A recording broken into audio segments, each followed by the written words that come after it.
and welcome to the SwanBank podcast. This is episode number 11, and as always, I'm joined by the very wonderful Kathryn Stevens. Kathryn, how are you? I'm really good, thank you, Sam. Are you? Good. Yeah, very well, thank you. The sun is shining. out. My legs are out. We're Wow. all having a great time. Your legs are out, indeed. Yeah. It's like I've got my sunglasses on. Yeah, these legs haven't seen the light of day for a little while, I will be honest. How's your week been? My week has been good. Yeah, it's been a good week. All sorts of variety going on, lots to do. It felt like Monday, Tuesday felt like it went slowly, and then like we're on Thursday afternoon now, aren't Already. we? Wow, that's like quick. Speedy. Yeah. How about you? Swift. Yeah, good. Did you play football last night? Played football last night. Was my son there? He was. He was on good form. I will say he didn't have quite as good a game as the week before. Oh, okay. But he had a long journey to get there. So Yeah. Yeah, that's obviously the son that lives at Cliff College, not the one that lives in Newcastle in the northeast. Yeah, Ben would have played terribly because he'd have had to drive for He would. 5 hours to get here. He would. But hey. Yeah. So yeah, we played football last night. Spent lots of time in people's gardens. It's been generally quite wonderful. Oh, Have you made the most of being able to go out and eat in restaurants? So we had a nice meal in the Hand and Trumpet. Yes, garden. we're booked in there this Are you? evening. Oh. Because it was about 15th on the list of places we tried to get somewhere. It's really hard getting places Really now, hard. isn't it? So yeah. Yeah. tonight. We tried for tomorrow night to get somewhere. Friday and it's night, really difficult. tricky. Yeah. We've got somewhere for 5 o'clock now. Oh. But that was like trying about 12 places or something. Yeah. I love an early dinner though. Well, that's all right, isn't It it? gives you an excuse to have a second dinner later on in the evening. No, it doesn't. That's not the idea at all, Sam. You've got that completely wrong. Wow. So that's nice that you're going out for a meal tonight. Lovely. It'd be good. Okay, good. What you thinking you're going to have? Well, I've never been to the Hand and Trumpet before, so I'm normally one to peruse the menu in advance, but I haven't had a chance to do so. Okay. Any tips? Well, or any things to avoid? Well, we had, if it helps, when we were there, had a chili beef salad. Oh yeah. It was actually really nice. Nice. And then we had what was in the salad? lots of different leaves and ribbons of carrot and stuff. Any cucumber? I can't. And tomato. I'm not a big fan of Not salads tomato with because cucumber I don't and like tomato. tomato. So there wasn't tomato in there because I would have known that. Yeah. Would have spat that out. What have you got against tomatoes? Oh, I like cooked tomatoes, but Yeah. raw tomato, no, not a fan. I have to say, they're like cherry tomatoes that you eat and then they explode in your mouth. Yeah, grim. That's the whole. Absolutely grim. Does not work for me. It's like an eyeball, isn't Yeah, it? not happy about that. No. And then nice kind of strips of beef. Nice. In chili sauce with nice. sesame seeds on. Really nice. So we got one of those and then we got a prawn open sandwich. Ooh. Yeah, I mean, I must admit, for the price, I thought it's a bit stingy, really, on there. Do you know, one slice of bread? Yeah, 3 prawns. I mean, there was a few more prawns than 3, but, you know, it was nice and everything, Yeah, but yeah. I thought I want a bit more for my money. And then some chunky chips. And we shared, Oh, nice. because that's what we do. Okay. So that was nice, but there's all sorts of nice stuff on there. Yeah. Maybe this could be a new segment on the podcast is Reviews. Staffordshire restaurant Yes. reviews. They do nice sticky toffee pudding if you're a fan of that. Ooh, I do love a pub pudding. The puddings were a bit limited, if I'm Okay. honest, from what I would have chosen. Ooh. But sticky toffee pudding's always on there, and Yeah. it's always nice. Love So yeah. Love it. Is it the sort of sticky toffee pudding that's got like bits in? Or No. is it good? No, it didn't. Good. It didn't. I'm not into stuff with bits in. With bits in. I've got a friend. I'll not name her. She's called Elaine, and she once went to a place for sticky toffee pudding, like early on in the days when sticky toffee pudding wasn't like so widely known as it is now. And she's how many years ago is that? well, it became famous in Cartmel. Okay. Do you not know any of this? No. Wow. I don't know any of the history. Cartmel of is sticky the toffee original home of sticky toffee pudding. Where's Cartmel that? is in the northwest, pudding. Oh, right. like Lake District area, Ooh. and that's the home of sticky toffee pudding. That's the original. Okay. So it's really good, actually. Have you eaten sticky toffee pudding in Cartmel? I haven't. I've never actually been to Cartmel. Wow. But you can buy Cartmel sticky toffee pudding Okay. in the fridges in lots of supermarkets. Okay. You should try it. Maybe I will. Sometimes it's reduced. And I can't remember what. Oh yes, so she went into. She sent hers back saying that there was some paper in her sticky toffee pudding. Oh, Actually, it was dear. just dates, like the skin from dates. When When it's cooked, it becomes a bit paper-like. yeah. So she felt a bit, because it came out saying, it's not paper, madam. It's dates. She's like, okay. Oh gosh. So don't do that. Yeah, I won't. But if you have it tonight, you'll not find dates in Good. there. Good to 'cause- know. Yeah. Good to know. We had a great time on Sunday. Sunday was a big day. It was. We had real life people in the building, hmm and it was great. It was really good. We had a nice time with the 9 o'clock congregation. And then at 6:15 we had We had about 30 in. there was didn't we? about 30 in. We've got capacity for another 20 Yeah, at we the got 40 moment. booked in for Sunday. Oh, have we? We have. Very exciting. That's really nice, isn't Mm. it? Find some more tables. Yeah, because we set it up in a way so that it didn't feel like there was just people dotted around Yeah. the large auditorium, but we set it up in a way that feels hopefully a bit more homely, a bit more welcoming. Yeah. And from my perspective, I felt that seemed to work better Yeah. than what we had it like in September and October, which Yeah, was yeah. random people dotted around the church. It was really nice. And there was, in the little sort of 10 or so minutes before we started, there was a really lovely buzz in the building as Yes. people were just Yeah, like clearly just very happy to yeah. be back. And then some Yeah.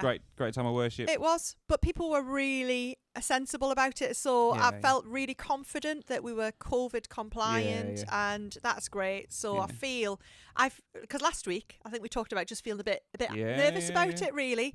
Yeah. But it's good to have got that kind of first one Yeah. done and feel quite confident, really going forward. And I think we both said at the end how quickly the cameras sort of just faded into the background actually, and it became yeah, like normal almost. it did. Which I wasn't expecting at all. No, But it was really nice. yeah, good. And I think our, as always, great reviews about our selection of plants that we've not managed to kill off yet. I had some It's quite great amazing. Actually, there's one on your desk that's not looking good. I was having a little check of it earlier. Oh, were you? Did you put any Yeah. water in it? No, I just had a look at it. Just looked at it and let it die. Great. That's the sort of teamwork we have around Wow. here. Feel a bit bad now. That's not gonna terrible. lie. Terrible behaviour. Shocking. Anyway, if I saw a plant in here that was dying, I would not just watch it die. Honestly, I would water it, look after it, and colour it in with Sharpie when it's died colour it in anyway. with Sharpie so you Yeah. didn't find out it was dead. Yes, indeed. Yeah. Thank you for that. Great. Anything else to report? You know what we haven't done in a while Mm? is an update on your Alexa. Oh, okay. Anything exciting happening on your Alexa? Or have you given I've up? discovered that on Amazon, if you say Alexa, play home spa, there's a nice home spa kind of playlist on Right. Amazon that you Okay. can fall asleep to. Okay. So Is that your? Do you normally fall asleep to music? yes, No way. yeah. Wow. Well, partly because about 2 years ago, yeah, 2 or 3 years ago, I developed tinnitus. Oh. I no. know, nasty. Yeah. I haven't had it for about a year now. Okay. But apparently it can do that. All So right. it was really bad. I mean, Wow. it was horrible. And so I started to sleep to some kind of Yeah, yeah. sound just to try and mask the tinnitus. Wow. But I haven't been bothered with it for about a year now, which is great. But I got into the habit of Spa falling music is here But the to great stay. thing with Alexa is that you can say, Alexa, play home spa for 45 minutes. Ah, And then clever. you're just asleep and the music goes off. Very good. It's great. Very good. It won't be good when you then go to a spa further down the road because you will likely just fall asleep when the music Yes. starts, won't you? Yes. Yeah. I have been to a spa and had a facial and fell Okay. asleep during the Doing a facial. Yeah. Wow. Yeah. Wow. I fell asleep during a massage once. Did you? Yeah, I think so. Okay. I mean, I can't really. Yeah. I've got a great story about a massage at a spa, but I can't tell you. Great. But it involved my mum Oh no. being asked to take a necklace off, but she misheard necklace. Oh no. I know. Let's leave that there. She only ever Poor went Joe. once. She never went back. I also hope my mum's not listening to this podcast. She does. Oh dear. Oh. If you're listening and you've got Joan and Bob's email address, just forward them a link to this section. They do listen, Mum. I'm so sorry. I'm so sorry. That's funny. Oh. Because I could Wow. ask Sam to edit this out, but he's not going to. No, not at all. Not at all. Oh dear. Well, I don't know where we go from there. Me neither. Really. What's been happening in the news? Yeah, good. Let's talk about that. So we are going to talk today about all the stuff that has been all over the news about this European Super League that they've called it, which I know for a lot of people listening, you will have no interest in football whatsoever. But as always, this news story is just a way into us talking about some sort of bigger ideas. So we're not going to talk about football for very long, but we're just going to set up this news story. So on Sunday evening, it came out that some of the big clubs from across Europe, basically all the rich clubs from across Europe, had decided that the current situation wasn't what they wanted to continue with, and so they were going to go out on their own and form this European Super League with mega bucks, with all the big teams. So excluding the Bundesliga, interestingly. Yes, so there was no German teams in it because in Germany, teams have to be at least 51% owned by the fans. Interesting. So what has basically emerged from all of this is that the fans, the players, most of the staff from the clubs were not interested at all in this, but it was all the head honchos, the big money owners who were pushing this agenda. And for me, as an avid football fan, as somebody who that's all I ever really want to talk about, it just comes across as really greedy. Yeah. And a really like self-centered approach to being part of that footballing landscape.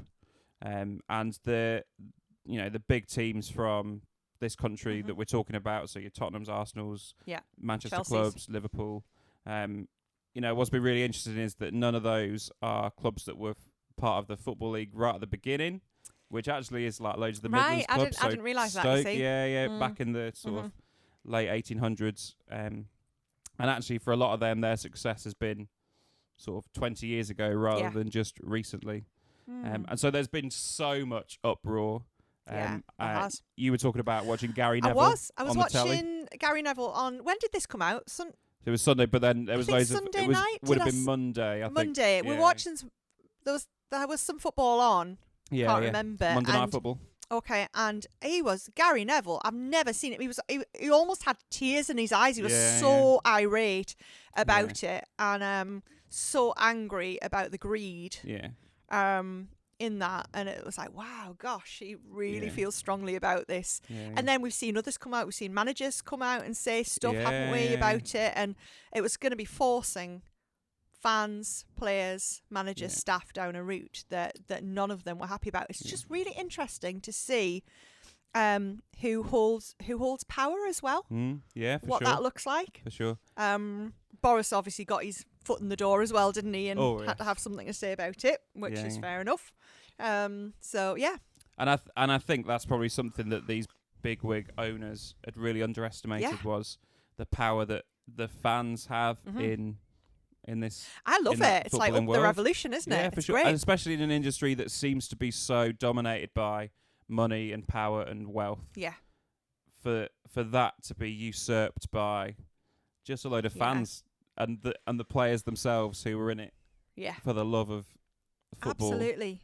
So we're obviously in Burslem, and we have got a football team on our doorstep, literally on our doorstep in Port Vale, haven't we? We have. And I think what we've seen over these last few days is the complete opposite to what we see playing out in how Port Vale is managed. Yeah, for sure. For sure. And so we see Carol and Kevin Shanahan with a real heart for the community, for the fans, for the staff, for the players, for it, and that just feels like a really good way of going about. Yeah, and we've seen that a lot over the last year. So Marty, Northampton Town, have won loads of awards for their community stuff there, a similar level to Port Vale. Even going up, the Marcus Rashford stuff. Yeah, he's somebody who was able to use his influence and his resources, being that sort of level of footballer, to do so much good in the world in these testing times. Yeah. But what we've seen over the last few days is what happens when greed takes over. I think my reflection on it is that's really what it's fueled by. I think these people can make arguments that it was about further in the game of football or whatever. Actually, it's just about where they see they can make some money from. Yeah, I think for me it's about status and it's about money. Yeah, and as one of the things I was reflecting on just before this was we talk most of the time when we talk about greed, we either talk about food, we talk about money, but actually in this case it's about status. It's a greed of being. Yeah, I want to make sure that I am. Yeah, in this elite. League. Exactly. And actually the reality is they could have been in this elite league because of their money. Yeah. Because they could buy their way there. Yeah. In a way that most clubs would never be able to do. Yeah.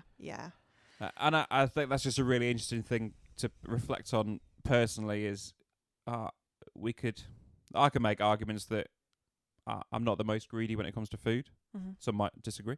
I'm not the most greedy when it comes to money, but maybe when it comes to status, maybe I am a little bit greedy. Maybe I am pushing myself forward over other people.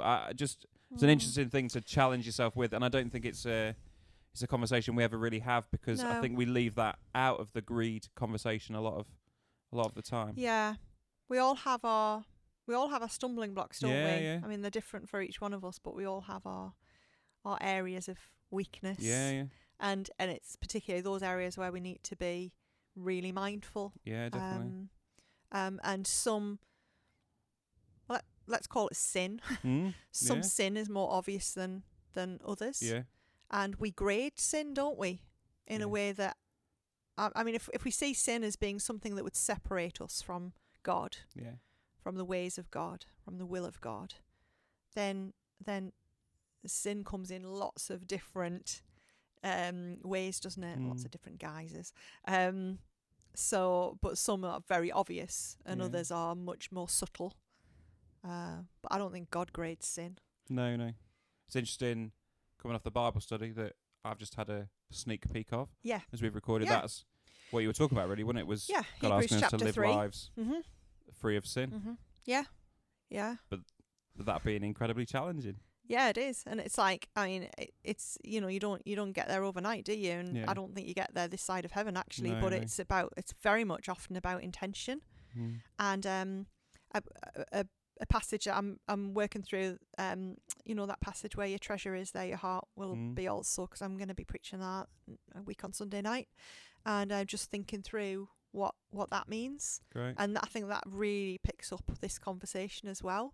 That, we will treasure best that which is where our heart truly is. Yeah. And if our heart is truly for God, then that's what we will treasure most in our lives. And what you treasure, you look after, you nurture, you take care of. Yeah. And so if we say with our words as Christians, the most important thing in our life is our relationship with God and our faith. But if we don't actively treasure that, then actually is that really the case, or is it just words? Because it's really easy to say that, but it's really hard to live that out sometimes. So I guess one of the questions is, where do I spend most of my time and energy and resources? On what do I spend most of those things? And the chances are that's probably where my heart is as well. That's one of the challenges of walking the Christian life, isn't it?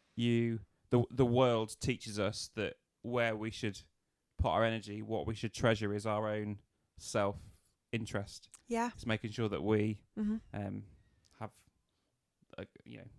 whether that's about finances, whether that's about status, popularity. It's what the world would say is your goal in life is to push yourself forward so that you can become the best person that you can be, and you can be successful. And popular and whatever else you chuck into there. Yeah. And that is completely counter to the life that we're called to live. Yeah. And I think that's really interesting, because I think there's a subtle difference, because I do think God calls us to be our best self. Yeah. But God's version of our best self and the world's version of our best self can be two very different things. For sure. And obviously as Christians we want God's best version of us, not the world's. It's really hard to be a Christian who is living in the world but not of the world. And I think that's a moment by moment challenge Yeah. for us, because we're bombarded with, because of technology now, social media, that, the kind of 24-hour news and, all of those kind of things. We're just bombarded the whole time. So without realizing it, we can find that we've been deceived, that we've fallen short, that we've fallen into sin, that, all those kind of things. And so being really mindful of the ways of God is crucial, I think. Yeah, and one of my reflections on the whole Super League thing is that it feels like these clubs have been so consumed with themselves and the ones that they would judge as being on the same level as they are. So it's football for those owners has become about these 12 big clubs. And I think it's easy for us to get into that same mindset. We can very easily either just live for ourselves or just live for the small group of people around us, and we forget this bigger picture that we exist as part of. And actually, we are called to live as part of this much bigger picture, to serve even this much bigger picture that is building the kingdom of God. And we can get so consumed with our own stuff or the stuff of our closest friends or family that we forget that actually when it comes to our calling or our deep passions in life, they're not just to serve ourselves, they're to serve something much bigger and much wider. And that is the opposite of living a greedy lifestyle. That's living a lifestyle of recognizing that it's not at all about serving yourself. No. And we've seen classic cases, haven't we, of people who, materially speaking, have everything and more, but who lead such isolated lives. And you see people living much broader life in terms of a knowledge of what's going on in the wider world and the needs of the world, and who are out there active and getting their hands dirty and stuff, who materially don't have much, but who are much more fulfilled within themselves. Because I think we were made to be in relationship with people, active with people. We're made to. We're built for community, aren't we? We're built for community, and a really important part of community is mutual care and compassion and kindness and all of those things. But it's not about just having a nod towards those things. Do you know what? I've given the homeless man sitting outside of the shop around the corner, some of the food that I'd bought for myself. It's not just a nod to me, because that makes me feel better. Do you know? Actually, it's just so. How do we genuinely think about others and work towards the good of others? And that speaks into the big story that's been going on this week, which has been the trial of Derek Chauvin. Yes. Who has been found guilty of the second-degree murder of George Floyd. And I think it's been one of the real challenging things about as the conversation about racial injustice has bubbled up to the surface over the past year. It's making sure that we're not being active in that so that it makes ourselves feel better and so that it serves a purpose for ourselves. It's being active and constantly growing in that so that we can serve the needs of others. And that's, we need to make sure at every point that that conversation is not about ourselves, it's about the other. Do you know what I mean? If we're called to work for the things of God, then we need to be prepared to go to whatever extent is needed to see the things of God come to fruition. And in that respect, then we're talking about valuing every human being, the equality of every human being, and what we've seen played out in the world, and as we've followed the news this week with the trial and knowing that was going to, a judgment was going to be found. It's what does this say about how we value one another in the world? And so it's I've seen a number of of my black friends post on Facebook just, you know, their relief with the outcome of that trial, and the hope within them that things will change, that we will see a more godly way of living and interacting with each other and working alongside each other and all of those kind of things in the world. It matters. And part of me thinks this is a move of God, that there is a growing desire for us to see one another act in a more godly way, to not be happy to settle for seeing injustice or being ignorant to injustice. It is there is a much more active openness to acknowledging and addressing the issues that, if we're honest, we've probably been able to acknowledge for a long time, but haven't maybe had the courage to name and then do something about. And for some of us, you know, we have a God-given responsibility to educate ourselves, to better be able to know how God would want us to be and to live. And that won't necessarily be a self-serving thing. That'll be us giving out for the needs of others. Yeah. That will take us away from being greedy people and lead us into lives that are lived with a bigger picture in mind. Not always pushing our own agendas or pushing ourselves forward, but being people who are desperate to see others find justice and hope and life. Yeah. So I guess one of the questions that's in my head that I'll go away and think about after this conversation is around, you know, where are the areas of greed in my life? And what's God saying to me about that, and what action do I need to take in order to address that? That's a great challenge to end on, I think. Thank you for being with us and sharing the conversation. If you've enjoyed this podcast and you haven't checked out all the ones that have been and gone before, then they're all available wherever you're listening to this one. You can find all of our previous episodes. Kathryn, you're having a week off next week, a very well-deserved week off. What are you going to do with yourself? Do you know what I'm going to do, Sam? And you know that I don't often do this, but I'm not having my work phone on. I'm not accessing my emails. I'm going off social media. I'm not WhatsApping. I'm not messengering.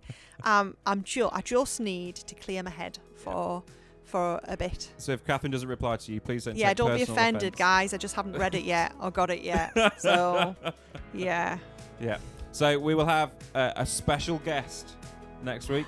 How exciting! How exciting! Very excited about it. I want to ask you who it is, but you probably don't know yet. No, so I'll not I ask haven't you even that. thought about it yet. So tune in again. We'll be back next Friday with another episode of the SwanBank podcast. Thank you so much for listening. Have a good week. And God bless. God bless.